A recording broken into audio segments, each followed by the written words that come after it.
Ito nga bang si Jerica Hanmisi ay hindi na magtatagal dito sa Magnolia Chicken Templados?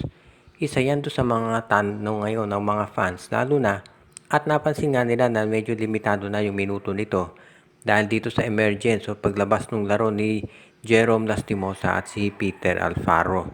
At ang report ngayon, baka raw itong si Jerica Hanmisi ay trade na dito sa Northport Batangas kapalit ni Joshua Monson.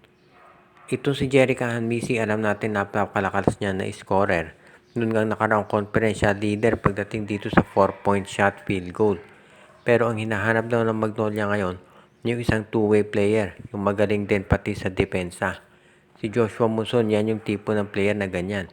Malakas sa opensa, malakas sa depensa, at yan daw talaga ang kinakailangan ngayon nitong Magnolia para masiguro na malayo mararating nila dito sa quarters at semis at syempre finals.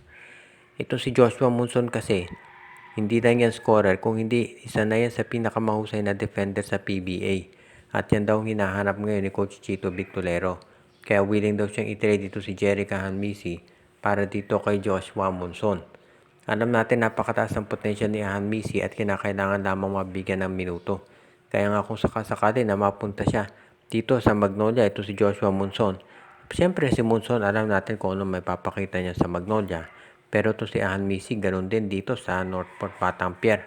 Maganda rin ang ilalaro niyan. Kaya nga marami nagsasabi talaga na hindi masasabing alanganin yung trade na yan o one-sided. At sa totoo lang, pareho naman sila na makikinabang. Kaya kahit papano, good news ito para dito sa Magnolia Chicken Templados kung matuloy nga itong trade na to at makuha na nila si Joshua Monson mula dito kay Northport Batangas.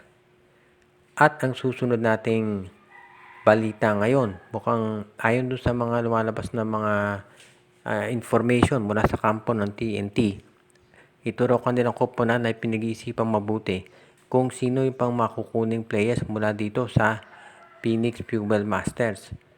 Alam natin na pag-trade ng TNT na pag-uusapan usually si Bolick at itong si Cedric Fairfield. Pero ngayon daw itong TNT ay kinokonsidera na rin itong si Kyle Balungay at si Tyler Tio mula dito sa Phoenix. Sino kasing Phoenix yata mukhang magiging for sale na raw ayon dun sa mga ibang impormasyon.